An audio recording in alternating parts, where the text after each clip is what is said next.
I actually found that at one point I was rating my daily happiness. And again, fortunately, I I seem to have been above average happiness most of my life, I would say. But I found that as much as I really prefer how I look when I'm leaner, and I feel better too. Like one of the reasons that I'm cutting right now is at 205. Again, I do obviously have some GI issues, and so even to like maintain 205 was pretty tough at this point. And I was just I within the first week, I felt so much better, just not force feeding myself. But so I just feel generally healthier. But what I noticed getting deep into a cut when I was rating every day, at the start, I might have been like 8 on average, 7 to 8, 7 to 8, and then towards like the end of my cut, it really was like 6, 6 to 7. But it was never like 3. It did when I had a surgery, and I felt horrible afterwards. But other than that, my average probably dropped maybe like 2 points per day. Now, that's a temporary drop, of course, and I think most people know that you're not going to be your happiest if you're doing like a contest prep or something like that. And within a short period of time, eating more food, I was happier again. But it really did. My daily, mood was worse. So for the people who are maybe like chronically dieting, who are just constantly having to stay lean, I wouldn't be surprised if on average they're just not as happy. And it's not to say like, yeah, just eat whatever you want, but it was interesting for me to actually track those numbers. And I could like really tell like this is when I was bulking. This was when I was like the start of the cut. This is when I was actually like deep into the cut. And it made a pretty big difference. So hopefully people don't have a really strong attachment, although of course a lot of people do, to being lean all the time. I think we might have talked about that with you and myself about how like at one point it was just like an unhealthy body image. I mean, I feel like everybody everybody in this industry has some body image issues. I feel like you wouldn't be so obsessed with it if you didn't. You'd probably just kind of lift. And I mean, I feel like the people who have great genetics and just naturally look really awesome with like minimal work, they're probably just like, yep, this is awesome. But most of us, I think there's something there where it's not completely normal. I guess again, I hate to say like normal, but you know what I mean. Like there's just a little unhealthy behavior in how we view things. Yes, yeah, absolutely. It's a little bit of a, a greater preoccupation than what you would probably see with the average population. And with it's great that you brought up that your mood change. I mean, we do see changes in mood and affect in people who are in an energy deficit.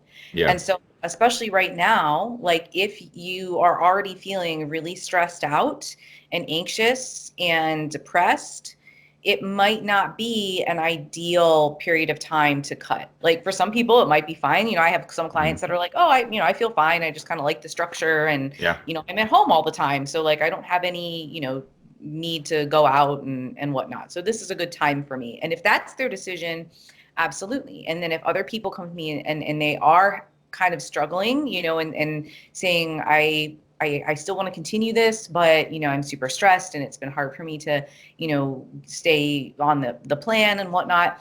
Then we have a discussion that helps them make a decision that's going to be best for them. And Mhm.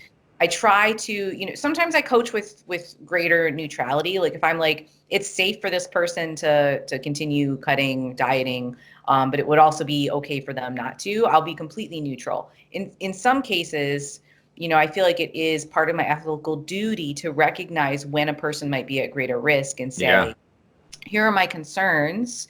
Here's just some information. Now and like, I want to continue this conversation. I want to hear, okay, here's your goal. Here's what you're struggling with.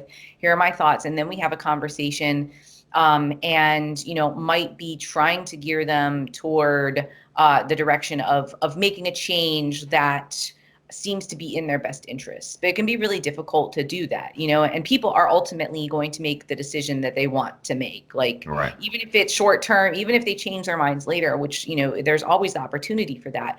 But just to consider that, like, if you're feeling really poorly right now, a diet is going to make you feel worse. Yeah. And we have to be very careful not to attach our happiness to that specific number, and to realize that, like, we are pretty poor at predicting what our happiness will be in the future. Yeah. And, I still have to get through the whole book, but I just thought that was such a great point, about we have these good intentions for the future, but what are we missing out on, like, just right now? Like, what can Yeah. we find to be happy about right now? And like, can we be in this moment, not maybe striving for the next thing because we don't know what the next thing is going to be. Like that's the other Yeah. thing, is everything's so uncertain right now. Sure. Well, I mean, just always, right? This is a great example. I mean, I don't think any of us thought 2 months ago that we like, if you, I had no idea I wouldn't be working. Like, I mean, because it's funny because I was trying to get some vacation time and I'm like, man, I've been doing like almost 50 hours a week. I would really like some time off. I don't know. Like, this was just like karma for me asking for time off. It's like, hey, buddy, you want some time off? How's 2 months? Yeah. But yeah, I mean, it's crazy. And so you really never know. Obviously, plenty of people, getting car accident, whatever, and you had no idea that that was going to happen. So people who don't know the term rosy retrospection, it's kind of exactly what you'd think. It's looking back on the past with a more fond memory than it was maybe at the time. And I have some pretty clear examples of it's like I look back on my middle school as being a good time, but I remember specifically when I went to high school having the thought that like, wow, this is so much better. Because I went to like a Catholic middle school and then I went to a public high school and I was like, this is so much better. But I have very fond memories. So I don't know what's happened to the memories over time, but like I really look back on middle school as like a good time. And just in general, when I look back on life, almost every period of my life, again, barring like, some particularly tough times, I look back on like that was great. And if I had the option to like kind of relive it for a little bit, I would, in the sense that like, again, they were good. So when I look back on that, I think like, man, like how stressed out was I about this or how, whatever.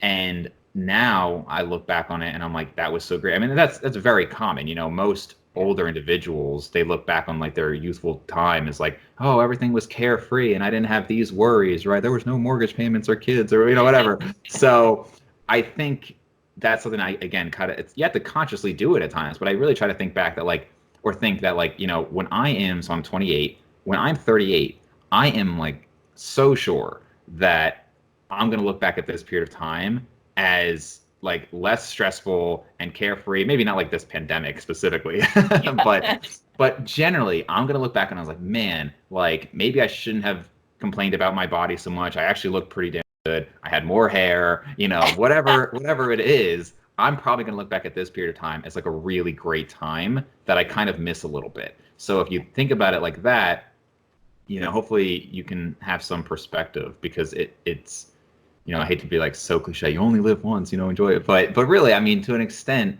I think there's a lot of ways that you can frame things to either be negative or positive. And again, I'm not saying this is like seamless. I'm just walking around with like a big goofy smile all day long. But I do try to think that like I'm fairly fortunate, despite like health issues or whatever. Like I am fairly fortunate compared to some people. And unfortunately, people's lives you don't tend to lose a lot of stress over life.